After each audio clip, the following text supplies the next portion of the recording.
자, 여러분 소리 들리죠? 야, 말을 해줘봐. 얘들아, 소리 들리지? 들려요. 오케이. 지금까지는 다 이해했어? 네. 알겠어. 자, 이게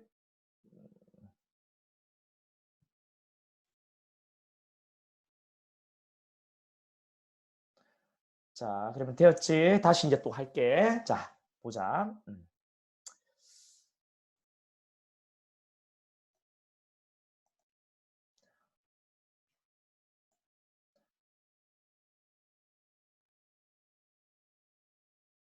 자, 여기서 계속 이어서 할게요. 여러분, 거정책임, 입정책임이 이제 피고에게 전환되는 경우들, 이것 좀 기억을 잘 하셔야 됩니다. 자, 이렇게 해서 결국은 여러분, 이 검사가 이제 증명을 하는 겁니다. 여러분, 이제 피고인은 무죄로 추정받고 있으니까요. 이제 검사가 기소를 하면 예, 검사에게 이제 증명을 해야 되는 그런 책임이 있는 거죠. 근데 검사가 증명을 하는 방법이 두 가지가 있다 했죠. 증거능력이 있는 증거를 법이 정한 조사 방법에 의해서 나온 증거, 이걸 어떤 증거라고 해요? 엄격한 증거라고 하죠. 이를 가지고 증명을 하는 이런 것도 있고요. 이게 엄격한 증명이죠. 그리고 이제 검사가 어떤 것을 가지고요? 증거 능력과 법이 정한 조사 방법에 하지 않은 증거를 가지고서 증명하는 것도 있단 말이죠. 증거 능력에 의하지 않은 증거, 법이 정한 조사 방법에 의하지 않은 증거를 가지고서 이게 증명하는 것. 이것을 자유로운 증거라고 하고 이를 통한 증명이 자유로운 증명이 되는 거죠. 그렇죠? 그러니까 이렇게 중요한 사실은 엄격한 증거를 가지고도 증명을 해야 되고요. 그냥 조금 덜 중요한 이런 사실들은 자유로운 증거를 가지고 증명을 하면 되는 거예요. 그죠? 자, 이렇게. 되셨죠? 자, 그 다음에 자 이쪽 부분 잠깐 볼게요. 이쪽 부분에 잠깐 보면 거기에 자 엄격한 증명과 이 자유로운 증명 이렇게 되어 있습니다. 즉 이런 거 있죠. 자, 공모 공동정보의 경우에는 공모 말이죠. 공모. 그리고 자 외국 법규의 어떤 존재들 이런 것들. 이 공모라는 것은 여러분 이게 구성 요건 요소거든요. 그렇죠? 공모. 그리고 이제 외국 법규의 어떤 존재. 그다음 불법 영득의 의사. 이게 초과 주관적인 구성 요건 요소라고 하죠. 재산죄에 있어서. 그 뇌물죄 같은 경우에는 수뢰한 액수에 따라서 이게 형법이 될 수도 있지만 특별법 위반이 될 수 있는 거예요. 됐죠? 그다음 우리 민간인이 군에 입대해서 군인 신분을 취득했다면 이게 신분범에 해당되는 거거든요. 이런 경우에는 이게 범죄 사실에 해당되는 거죠, 그죠? 그다음 외국 법규의 어떤 존재 이런 것들, 그다음 범위 이 고의적 고의, 이 주관적 구성의 요소죠. 네, 이런 것들. 그다음 위드마크 공식을 사용하여 주치 정도를 계산함에 있어서 그 전제 사실인 음주량, 음주시각 이런 것은 여러분 음주운전인가 아닌가를 증명하는 공식이 이 위드마크 공식입니다. 그러니까 음주운전은 범죄죠. 이를 입증하는 과학적인 공식이니까 이것 또한 엄격한 증명이 될 수밖에 없는 거죠. 그다음 교사범의 교사 사실, 이건 범죄 사실이죠. 그렇죠? 자, 이런 것들은 범죄에 관계된 것이고요. 그렇죠? 그래서 이것은 뭐 엄격한 증명의 대상이 되는 거예요. 그리고 이쪽 부분, 자, 몰수 추징. 이것은 형벌의 어떤 범위에 관한 거니까 엄격한 증명의 대상이 되어야 된다고 주장하는 학자들이 있기는 해요. 근데 이게 다수리예요. 근데 우리 판례는 엄격한 증명이라 보지는 자 않습니다. 자, 지금 소리가 안 들린다고 한 친구가 채팅을 했는데 여러분 소리가 안 들립니까? 그 말을 해줘도 저는 잘 되고요. 들립니다. 음? 저는 잘 들립니다. 잘 들리지, 그지? 그러니까 지금 안 들리는 친구는 우리 자체의 문제가 아니라 네가 잘못 설정을 한 것 같다. 음소거 네가 해제를 한번 해봐. 음. 그리고 안 될 때 다음에 참여하고자 하면 채팅을 통해서 어떻게 하는지 내한테 그 설명을 들어라. 자, 지금은 바로 강의 계속 진행할 거야. 자, 여기 몰수 추징이요. 몰수 추징. 자, 이건 여러분 다수는 이건 형벌의 범위에 관한 거니까 엄격한 증명 이어야 된다고 주장하는데 우리 판례는 자유로운 증명이라고 하는 거고요. 그리고 진술의 임의성, 뭐 고소 같은 거 이런 것들은 전부 다 소송법에서 요구하는 사실들이죠. 그리고 이거 심신상실, 심신이약이 있느냐의 문제. 이것은 엄격한 증명의 대상이 되어야 되는 게 논리적으로 맞겠죠. 그런데 우리 판례는 이것을 자유로운 증명의 대상이라고 또 합니다. 그래서 이 5번하고요. 2번은 출제가 많이 돼요. 왜? 다수일과 판례 입장이 달라서 그렇습니다. 그리고 증명력을 끌어올리는 게 아니고 증명을 다운시키는 거니까 그렇게 중요한 사실은 아니거든요. 그리고 자백의 임의성, 정상관계 사실, 뭐 특신 상태, 특신 상태 이런 것들은 다 소송법에서 요구한 사실들이죠. 그래 이 부분은 자유로운 증명의 대상입니다. 됐죠?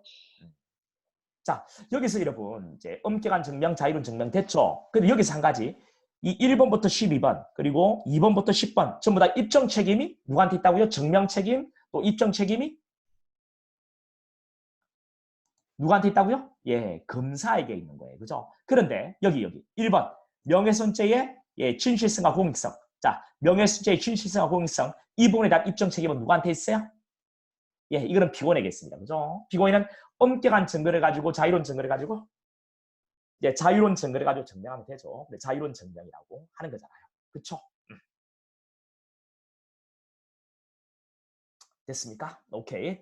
자, 그러면 이제 이쪽으로 넘어가서 우리 증거 능력에 대한 이야기를 잠깐 살펴본다면요. 이 증거 능력 여러분, 자 여기에 증거 능력에 여기 여러분 위법 수입 증거 배제 법칙이 있고 자백 배제 법칙이 있습니다. 자, 위법 수입 증거 배제 법칙에 대해 이 위법은요. 모든 위법이라고요. 중대한 위법이라고요. 뭐라고요? 중대한 위법이죠. 중대한 위법. 그렇죠? 중대한 위법. 자, 음소거 해제해가지고 너희들 말도 좀 하면 내가 엄청 반가울 것 같고 기쁠 것 같아. 그래서 이제 말로 이런 음소거 해제하고 답을 해도 돼. 채팅창에 적어도 되고 조금 시끄러워도 될 것 같아. 그 다음에 이 증거는 여러분, 증거는 어떤 거죠? 진술, 비진술을 가리지 않고 모든 증거가 되는 거예요. 모든 증거. 됐죠? 오케이. 모든 증거. 그렇지. 모든 증거. 됐습니다. 그리고 여러분 여기 위법하게 수집한 증거라서 증거력이 부정되면 이것은 절대적 배제예요. 그렇죠? 절대적 증거력력 제한. 그래서 이 안에 들어가는 내용 두 개가 있죠. 증거 동의 대상이 안 되고요. 그렇죠? 탈핵 증거로 쓸 수가 증거 안 됩니다. 됐습니다. 그래서 여기서 잠깐 한번 좀 살펴보고 들어갈 건데요. 여기 보면은 여러분 자, 이 위법이요. 위법하게 수집한 1차 증거로 써요 못 써요? 증거로? 못 씁니다. 못습니다. 못하는 거예요. 그러면 여기서 위법하게 수집한 1차 증거로 못하는데 여기서 파생된 2차 증거도 증거로 쓸 수가 없습니다. 없습니다. 없습니다. 없어요. 그런데 여러분 여기 위법 있잖아요. 이 위법이 자, 위법하게 수집한 1차 증거가 있는데 여기에서 파생된 2차 증거가 있어요. 그런데 1차 증거하고 2차 증거 사이에 인과관계가 단절됐습니다. 오염이 희석됐어요. 그럼 2차 증거로 쓸 수 있다고요? 없다고요? 증거로 쓸 수가 있습니다. 있다. 있습니다. 그렇습니다. 그리고 여기서 하나 보면요. 비밀 녹음인데 몰래 녹음하는 거죠. 그렇죠? 갑이 을에게 전화를 걸어오자 을이 증거를 확보하려고 몰래 녹음했습니다. 갑 몰래. 그리고 갑과 을이 대화 전화 통화를 하는데 병이 몰래 녹음을 했어요. 그리고 갑의 동의를 받고 이 둘의 전화 통화 내용을 대화 내용을 병이 몰래 녹음했다고요.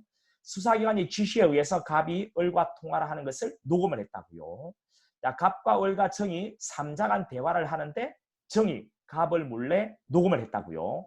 전부 다 몰래 녹음, 즉 비밀 녹음인데 자, 위에 있는 이 두 개와 밑에 있는 이 세 개는 증거능력 인정 부분에 있어서 판례 입장이 다르죠. 자, 위에 있는 이 두 개는 증거능력이 인정돼요? 안 돼요? 안 됩니다. 됩니다. 그리고 위수정이 아니에요. 근데 밑에 있는 이 세 개는 증거능력 안 인정돼요? 됩니다. 인정이 안 됩니다. 위법 수입 증거거든요. 됐죠? 오케이. 자, 그러면 자 이제 이쪽으로 와서 자백 배제 법칙인데 여러분 자백 배제 법칙. 자백 배제 법칙 할 때 여러분 이 자백 개념요. 여러분 이거 먼저 보고 들어갈까요? 그러면 여러분 우리 간이공판 요건으로서의 자백 아까 했죠? 간이공판 요건을 자백하는 자의 그 지위는 뭐라고요? 지위는 자 여기서부터 볼까요? 지위는 피고인. 그렇죠? 언제요? 공판? 일. 관계일. 그렇죠. 이 장소는요? 공판정에서 공판장. 공판장 그렇죠. 자, 그다음에 상대방은 법관. 법관 그렇습니다. 그리고 하나의 범죄는 전부 인정해야 돼요. 조각사유 주장하면 안 되거든요. 이게 간이공판으로 넘어가기 위한 요건으로서 자백입니다. 그런데 우리 자백 배제 법칙, 자백 보강 법칙, 우리 증거법에서 공부하는 자백 개념은 이와 달라요. 지위는요? 불문. 시기는요? 불문. 장소는요? 불문. 상대방 형식? 불문요. 오케이. 내용은요. 하나의 범죄는 전부를 인정해도 되고 또 일부만 인정해도 돼요. 그렇죠? 그리고 조각사를 주장해도 되는 겁니다. 그러니까 자백 개념이 확연히 다르다는 건 이런 반드시 증검을 좀 해 주셔야 됩니다. 아시겠죠? 오케이. 네. 자, 그럼 이제 넘어가서 이제 전문 법칙이 나와요. 이 전문 법칙, 이 전할 전자에 들을 문자, 전에 들은 증거는 증거를 못한다는 이런 법칙인데요. 자, 여기서 보면 보세요. 자, 우리 증거는 진술과 비진술 이런 어떤 기준 하에 또 나눌 수가 있는데 이 진술은 원본 증거하고 전문 증거로 나뉘어집니다. 자, 원본 증거는 뭐냐면 갑이 어리게 범죄를 범한 거, 이를 목격한 병, 즉 범죄를 경험한 자들, 범함으로써 범죄 피해를 당함으로써 목격함으로써 이런 경험자가 경험한 것을 법정에서 이렇게 법관에게 직접 이야기를 할 때 이것을 뭐라고 하냐면 원본 증거 또는 본래 증거라고 합니다.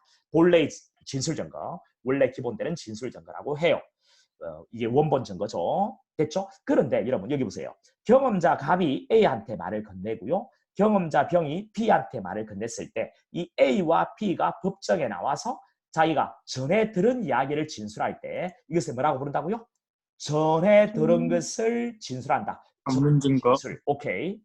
그리고 또 이거 보세요. 자, 갑이 A한테 말을 건네는 것을 A가 서류를 작성했습니다. 이 수사기관이면 조서를 작성했어요. 피해자 신문조서. 자, B 수사기관이 참고인을 조사해서 참고인 진술 조서를 작성했습니다. 자, 이런 서류가 들어올 때 요놈이 전달한 것을 듣고 작성한 서류가 들어오는 거죠. 이것도 전한 것을 들을 문자, 들은 건데요. 서류가 들어오는 거니까 뭐라고 한다고요? 전문 증거. 서류입니다. 됐죠? 그래서 이 전문 증거는 두 가지가 있는 거예요. 전문 진술과 전문 서류가 있는 거죠. 자, 이런 것들은 이런 전문 증거는 여러분 전에 들은 사람이 나오면요. 피고인이 반박을 하려고 해도 반박할 수가 없는 거예요. 쥐가 들었다고 이야기하는 거니까요. 따라서 반대 신문권이 보장이 안 되는 거고요. 또 전에 들은 것은 신용성이 높다고요? 낮다고요? 낮아요. 그렇죠. 그렇죠. 반대 신문권 보장 안 되죠. 신용성 결여돼 있죠. 그래서 이것을 증거 능력을 인정하면 되겠어요? 안 되겠어요? 안 되겠죠. 그죠? 증거를 인정하면 안 되겠죠? 안 되겠죠. 증거를 인정하면 안 되겠죠. 이것을 뭐라고 부른다고요? 이런 법칙을? 전문 법칙. 그렇죠. 법칙. 그렇죠. 전문 법칙이라고 합니다. 됐습니다.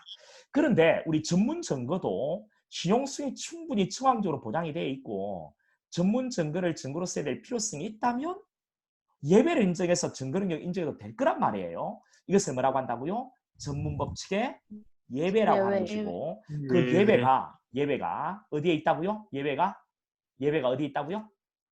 예외가 311조부터 316조까지 있는 거죠. 근데 이 서류 같은 경우에는 신용성의 정황적 보장 정도가 아주 높은 게 있습니다. 그래서 그냥 이 서류는 바로 증거로 쓸 수 있는 서류가 있어요. 몇 조에 있죠? 311조. 11조. 그렇죠. 311조하고 315조에 있는 거예요. 그렇죠? 그 다음에 여기 312조, 313조가 있는데 313조에 규정되어 있는 서류가 있고 312조에 규정되어 있는 서류가 있는데요. 신용성의 정황적 보장 정도를 가지고서 본다면 313조에 규정되어 있는 서류가 312조에 규정되어 있는 서류보다 신용성의 정황적 보장 정도가 높아요. 313조에 규정되어 있는 서류는 누구가 작성한 서류냐면 일반 사인이 작성한 거예요. 이거 오늘 안 했습니다. 다음 주에 할 거예요. 312조는 했죠. 누가 작성한 거라고요? 수사기관이 그렇죠. 작성한 서류입니다. 수사기관이 그렇습니다. 그래서 이 부분들요. 이건 전문 서류에 관한 거고요. 그다음 전문 진술 이번 주에 안 했습니다. 다음 주에 할 건데 이 전문 진술은 316조의 그 예외를 인정을 해요. 나중에 우리가 하면 되겠고요. 자, 그러면 이쪽으로 와가지고 우리 전문 서류 서류가 증거 능력이 인정되는 것을 이제 보는데요. 전문 서류 311조부터 315조에 있는 거예요. 신용성의 정황적 보장 정도가 100%라서 그냥 이 서류는 바로 법정에 가지고 들어와서 증거 능력이 인정되는 서류가 311조에 있고 그리고 이제 315조에 있는 거예요. 그렇죠? 그다음 313조는 신용성의 정황적 보장 정도가 100은 아니지만 312조보다 높게 보장이 되는 거예요. 그래서 312조에 규정된 서류보다는 좀 더 쉽게 증거 능력이 인정되죠. 이 313조는 4인 작성 서류가 되는 거고요. 312조는 수사기관 작성 서류가 되는 것입니다. 그리고 이 314조는 이 보충 규정이라고 했는데 이거는 뒤에 가서 여러분이 우리 다음 주에 제가 설명하고 여러분이 한번 이해를 하시면 돼요.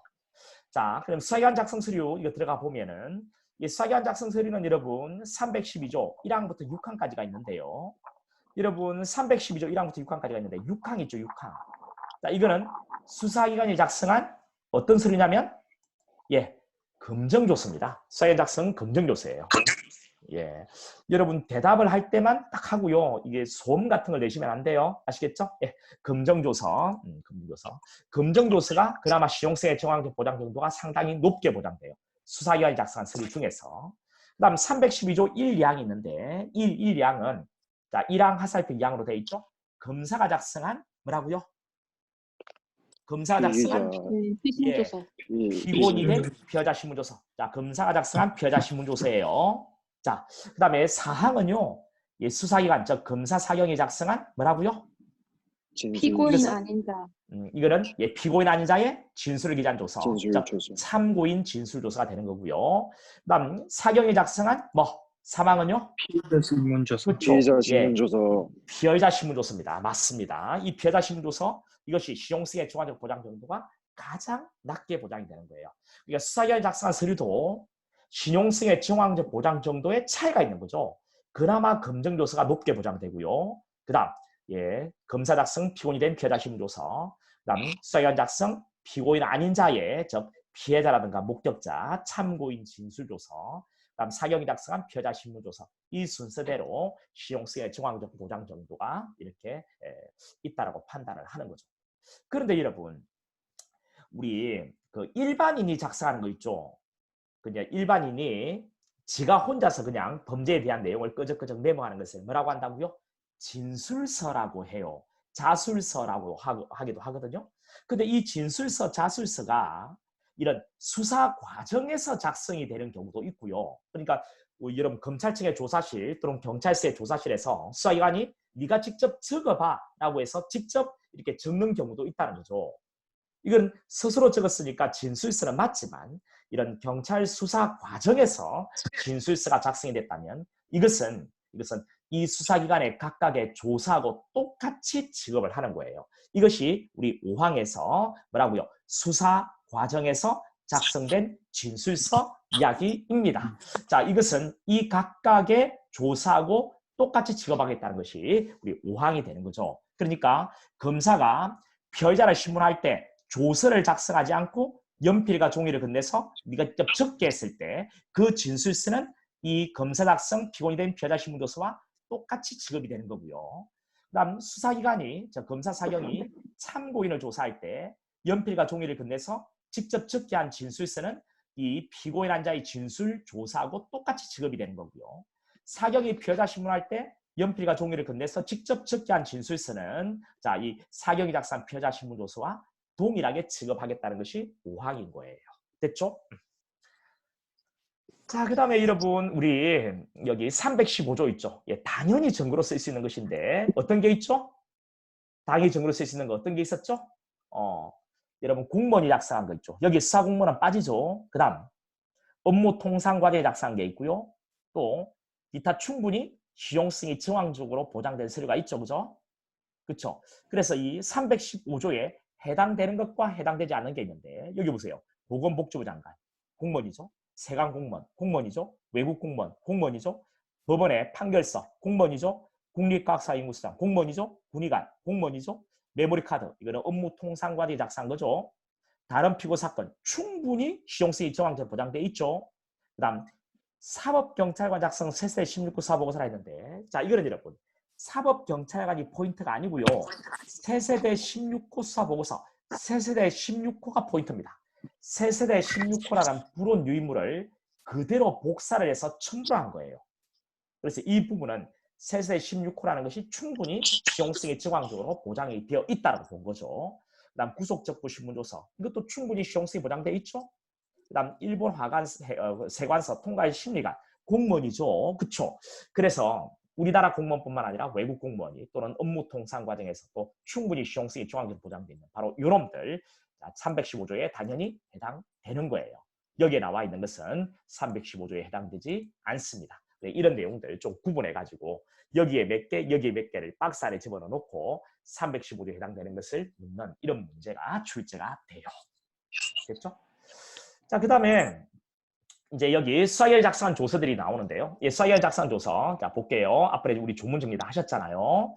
자, 검사 작성한 피곤이 된 피해자 신문조서가 나옵니다. 검사 작성한 피곤이 된 피해자 신문조서 312조 1항 하살표 이야기인데요. 먼저 1항. 자, 첫 번째 요건이 뭐라고요? 검사가 피해자 신문조서를 작성했을 때 먼저 1항. 피해자 신문의 절차대로 조서가 작성이 돼야 된다 했죠? 그렇죠? 적법한 절차와 방식에 따라 작성돼야 돼요. 이 적법한 절차와 방식에 따라 작성을 한다라고 했을 때 맨 마지막에 뭐 하냐면 이제 서류가 2장 이상이면 사이에 도장을 찍는 간인 같은 걸 하고요. 그리고 자, 더 이상 뭐 증감 변경, 이의 제기할 게 없으면 그 취지를 자필 규제하게 하고 마지막에 서명 또는 기명 날인을 해요. 자, 이런 게 되어 있으면 이 서류는 형식적으로 진정하게 성립됐다는 것이 보장이 되는 거예요. 자, 이런 것들 적법한 절차와 방식에 따라 작성된 이 서류에 해당되는 그 일부 내용이 되는 거죠. 자, 그리고 또 적법한 절차와 방식에 따라 작성되기만 하면 증거 능력이 인정됩니까? 아니죠. 검사가 작성한 피곤이 된 피해자 신문조서는 또 하나 더 필요한 게 있죠. 뭐? 실질적 진정. 그렇죠. 실질적 진정 성립이 인정돼야 돼요. 실질적 진정 성립이라는 게 뭐라고요? 진술을 한 대로 기재가 되어 있다라는 거죠. 그렇죠. 진술을 한 대로 그대로 검사가 기재를 했다는 것이 바로 실질적 진정 성립인데요. 이것을 피고인의 진술을 통해서 인정이 돼야 되는 거예요. 자, 이렇게 인정되면 바로 증거로 쓸 수 있습니까? 아니에요. 하나 더 필요합니다. 뭐? 특신 상태. 혁신 상태. 그렇습니다. 특신 상태가 있어야 돼요. 이 특신 상태는 분위기입니다. 그 조서를 작성할 때 그때 분위기 이게 충분히 시용성이 정황적으로 보장되어 있을 때 이야기죠. 됐죠? 그런데 여기서 이게 1항인데요. 만약에 피고인이 실질적 진정 성립, 즉 진술한 대로 기재가 되어 있다는 이 진술, 이것을 자 진술한 대로 기재가 되어 있다라고 이야기를 하면 피고인의 진술을 통해서 인정이 된 것인데 피고인이 내가 진술한 대로 기재가 되어 있지 않다, 즉 부인해버리면 어떻게 되느냐라는 겁니다. 부인해버리면 이때는 어떻게 한다고요? 실질적 진정 성립이 증명이 돼야 되는데 뭐를 통해서? 영상 녹화물. 그렇죠. 영상 녹화물 그 밖에 영상 녹화물에 준하는 과학적이고 기계적 방법, 즉 객관적 방법을 통해서 증명이 돼야 돼요. 그리고 또 특신 상태는 입증이 당연히 돼야 되겠죠. 이렇게 됐습니다. 그 다음에 여러분 이쪽으로 와가지고요. 이제는 사경위 작성 피해자 신문조서. 뭐라고요? 사경위 작성 피해자 신문조서도 일단은 적법한 절차와 방식에 따라 작성이 돼야 되고요. 그 다음 자 피고인이나 변호인의 진술을 통해서 뭐가 인정이 돼야 됩니까? 실질적 진정 성립입니까? 내용 인정. 그렇죠. 내용 인정입니다. 내용을 인정해야 돼요. 피고인이나 변호인이. 내용 인정의 개념이 뭐라고요? 진술한 대로 기재가 되어 있다는 겁니까? 진술한 대로 기재가 되어 있다는 것은 뭔데 여기? 실질적 진정 성립이죠. 진술한 대로 기재가 되어 있다는 의미가 아니고 내용 인정은 뭐? 기재된 것이 뭐? 그렇죠. 이게 진실이다. 이게 내용 인정의 개념이에요. 그러니까 사경위 작성 피해자 신문조서는 피고인 또는 변호인이 내용을 인정해야 돼요. 내용을 인정한다는 것은 그게 진실이다, 참이다 라고 이야기를 해줘야 된다고요. 그 다음 수사기관 작성 피고인 아닌 자의 진술을 기재한 조서는 우리 참고인 진술조서 말이에요. 이것은 적법한 절차 방식에 따라 작성, 즉 참고인 조사의 어떤 방식대로, 그리고 또 뭐가 있어야 된다고요? 실질적 진정 성립. 어떤 걸 가지고? 원진술자, 진술을 통해서, 그리고 영상 녹화물, 객관적 방법을 통해서 실질적 진정 성립이 증명이 되는 거예요. 그리고 자, 이 조서 기재 내용에 대해서 원진술자를 피고인이 법정에서 신문할 수 있었던 때, 즉 반대 신문할 수 있는 기회가 보장이 되어야 되는 것이고요. 근데 마지막으로 뭐라고요? 마지막으로 특신 상태가 그렇습니다. 특신 상태가 있어야 되는 거예요. 됐죠? 이렇게. 그다음 수사 과정에 작성한 진술서는 이 각각의 조사하고 똑같이 취급을 한다라고 했고요. 그다음 수사에 작성한 검정조서는 어떻게 된다고요? 예, 적법한 절차와 방식, 검증의 절차대로. 그리고요, 뭐가? 승립의 진정. 그렇죠. 예, 성립의 진정이 증명이 돼야 되는데 누가 증명한다고요? 이 성립이 진정하다는 것을 작성자. 그렇죠. 검정조서를 작성한 작성자가 성립의 진정을 증명을 해 주어야 합니다. 작사의 진술에 의해서 성립의 진정이 증명되었을 때 됐습니다. 이렇게요. 그럼 이 개념 한번 잡아볼게요, 여러분들. 자, 서류가 작성이 다 되고 나면요, 간인을 하고 마지막에 서명, 기명 날인을 하거든요. 이것을 뭐라고 부르냐면 형식적 진정 성립이다. 이렇게 이야기하는 거고요. 요놈이 진술한 대로 기재가 되어 있다는 이것은 예, 실질적 진정 성립이다. 이렇게 이야기하는 거고요. 자, 이 실질적 진정 성립은 이 진술을 한 자가 알겠죠. 원진술의 진술 또 있습니다. 어떤 방법으로? 영상 녹화물과 예, 객관적 방법을 통해서 예, 그렇습니다. 그다음 이 기재된 게 진실이다. 이거는 뭐라고요? 내용 인정이다라고 이야기하는 거고요. 내용 인정은 진술밖에 안 돼요. 누구의 진술이라고요? 피고인, 변호인. 그렇죠. 피고인 또는 피고인의 변호인의 진술밖에 안 됩니다. 내용 인정은 여기 영상 녹화물 객관적 방법을 통해서 불가능합니다. 내용 인정은 진실이라고 하는 건데 이거는 피고인이나 변호인의 진술밖에 안 돼요.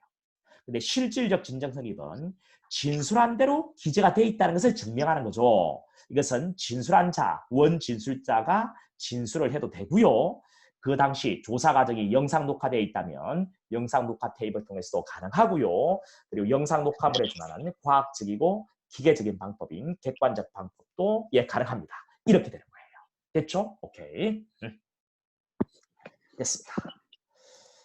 이 사인작성 서류는 우리 다음 주에 할 거고요. 자, 그리고 이 부분은 어차피 동일한 내용이니까 여기서는 이제 예, 됐습니다. 자, 그러면 자, 쌤 힘들어 죽겠다. 쓰러질 것 같다.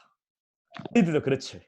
고생 많으십니다. 에이, 그래. 너희들이 하나라 더 알아가면 된다. 우리가 뭐 강의하다가 한번 죽어보자. 너희들 수업 듣다 한번 죽어봐.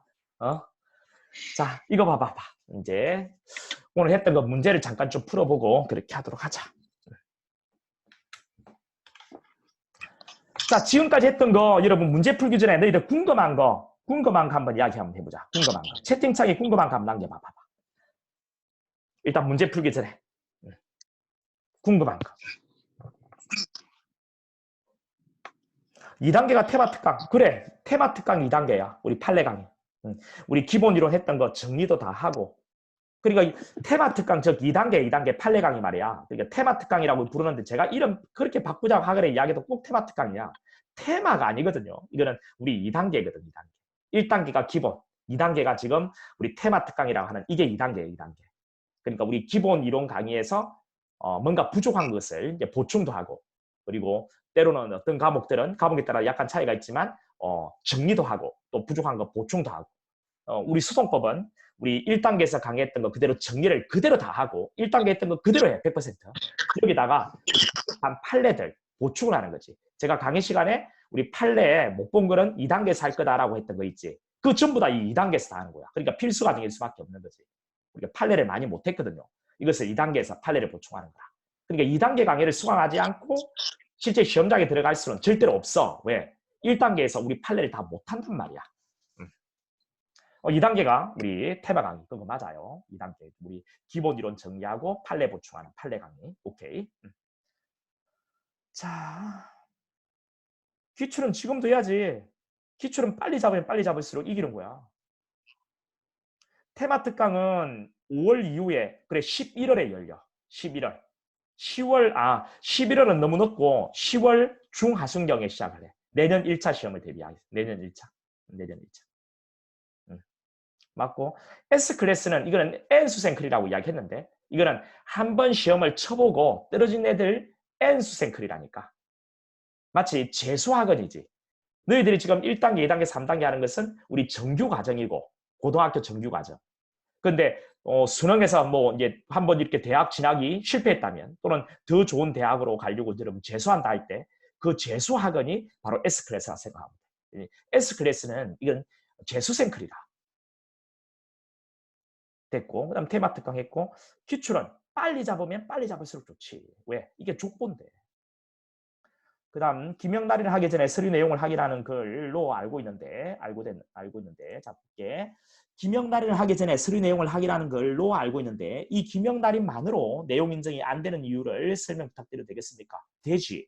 자, 기명날인을 하기 전에 서류 내용을 확인하는 걸로 알고 있는데 기명날인만으로 내용 인정이 안 되는 이유. 이 친구야. 내용 인정은 그게 진실이라고 이야기해줘야 된다니까. 진실.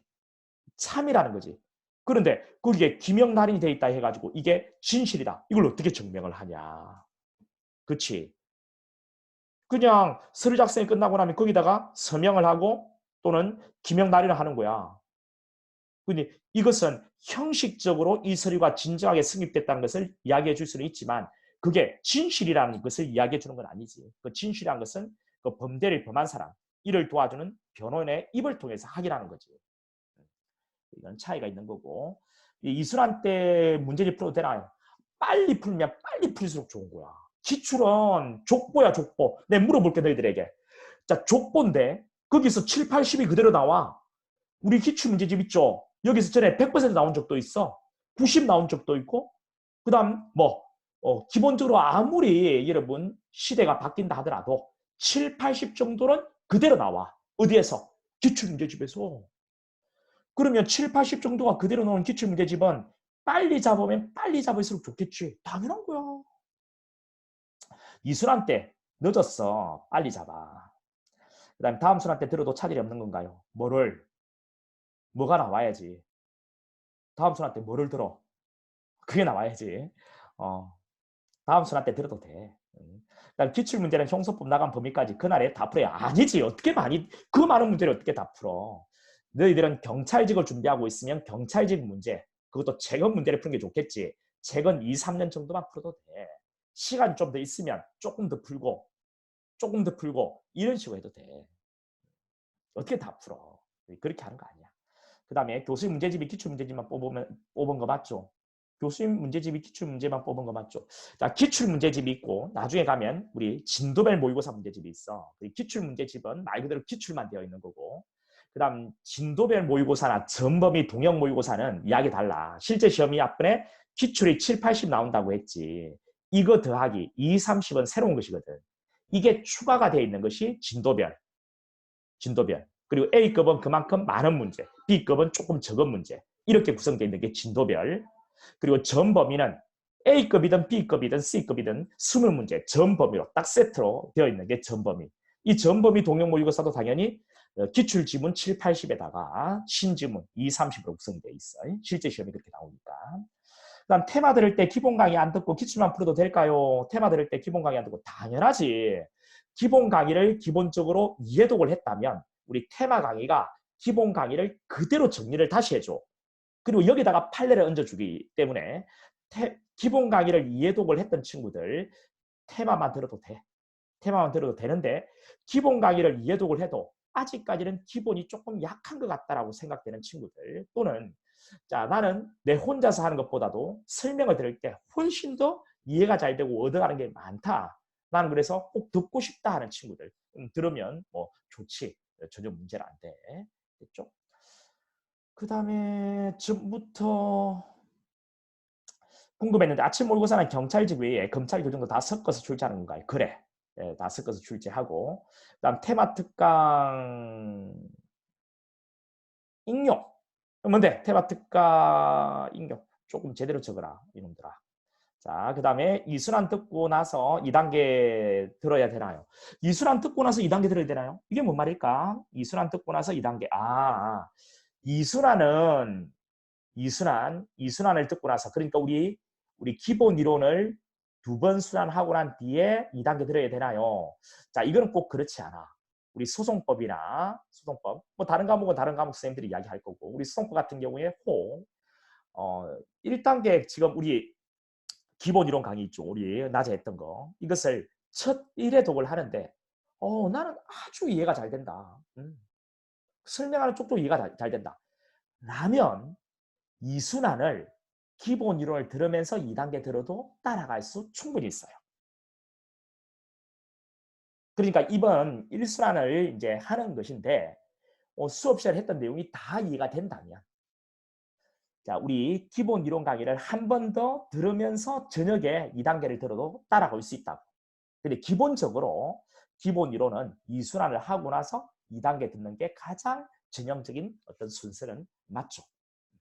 그다음 일순환 풀기 좋은 기출문제 추천 바랍니다. 무조건 기출이라니까. 무조건 기출. 기출문제집. 박용도 기출문제집이지. 무슨 소리 해? 박용도 기출문제집. 우리 학원에 있잖아요. 기출문제집. 내 기출문제집을 내 학생은 잡지 않으면 너희들 중복이다. 나중에 우리 S클에서 N수생크리에서 기출문제집 강의가 있거든. 근데 다른 기출문제집을 잡으면 그 기출문제집으로는 내 기출문제 강의를 따라올 수가 없어. 왜? 문제 배열이 다르니까. 그러니까 반드시 내 기출문제집을 잡아야 되는 것이 맞고. 자, 이해독하고 2단계 들어야 되나요? 이해독하고 2단계. 금방 설명했지. 그다음 기본 강의 소화가 힘들어요. 테마 소화할 수 있을까요? 기본 강의 소화가 힘들면 기본 강의를 이해를 하고 따라와야지. 어떻게 테마 강의를 소화하려고 해. 기본 강의 소화가 힘든데 어떻게 테마를 소화하냐. 기본 강의를 소화해야지. 이런 기본 강의 소화가 힘들면 근데 그 소화의 정도가 어느 정도인지를 잘 모르겠다마는 기본 강의 소화가 정말 힘들다면 테마 강의는 소화할 수가 없어. 하면 안 돼. 자, 그다음에 그 소화라는 것의 기준을 모르겠다니까. 기출이 답이다. 당연하지. 근데 기출만으로 안 돼. 우리 기출을 하기 위해서는 이제 최종적으로 기출을 끝내기 위해서는 우리 2단계 강의, 지금 우리 8회 강의 들어가는 것도 해야 되고 실제 우리 1단계 강의, 우리 기본 이론만으로 기출 지문이 다 해결이 안 되거든요. 그래서 우리 2단계 지금 8회 강의를 해야 되고 그리고 실제 시험이 기출 더하기 뭐 새로운 내용이 나오는 거니까 나중에 우리 알짜라는 진도별 그리고 전범위 꼭 따라가도록 그렇게 해야 되고 테마 특강책에 다시 한 번 더 표기하는 거 무조건 좋아. 그 다음 내년 1차 목표로 11월 테마 특강 들어도 괜찮은 거 당연하지. 내년 1차가 목표면. 용두쌤이 답이다. 무조건 무조건 맞아. 용두쌤이 답이야. 박용두가 답이지. 그 다음 이젠 테마 특강 하시면 이렇게 복습 강의 못하는 건가요? 해주면 좋겠니? 너희들이 적극적으로 원하면 그리고 한 번도 안 빠지겠다 하면 더 잘해줄 준비가 되어 있지. 더 그래 해줄게. 자, 그러면 이제 방법을 찾아봐야지. 자, 그러면 여기서 쌤이 잠깐 물 좀 마시고 우리 잠깐 여기 나갔다가 시간도 좀 많이 지났거든요. 나갔다가 이 문제를 한번 풀어줄 거야. 그러니까 너희들 오늘은 진도가 되게 많아서 이게 시간이 좀 가긴 했는데 너희들이 문제를 한번 풀면서 정리를 하고 싶으면 지금 잠깐 너희들도 물 한 잔 마시고 와서 그리고 다시 회의를 다시 이렇게 다시 열 테니까 들어와서 문제는 그렇게 오래 걸리지 않을 거야. 잠깐 문제 한번 내가 준비한 문제, 기출문제 몇 번 한번 다뤄보고 그리고 나서 마치도록 할게요. 알겠죠? 이렇게 이론 정리는 끝났고 기출문제에 대한 정리를 여러분이 하고자 하면 그냥 다 들어와서 해. 몇 문제 안 되니까 한번 문제 적용해서 한번 풀어보고 그리고 우리 깔끔하게 마치도록 하자. 그러면 잠깐 있다가 다시 회의에 참여해라. 지금 회의는 일단 종료시켜 볼 거예요. 알겠죠? 자, 그러면 조금 있다가 다시 좀 귀찮게 했는데 다시 좀 이따 들어오자.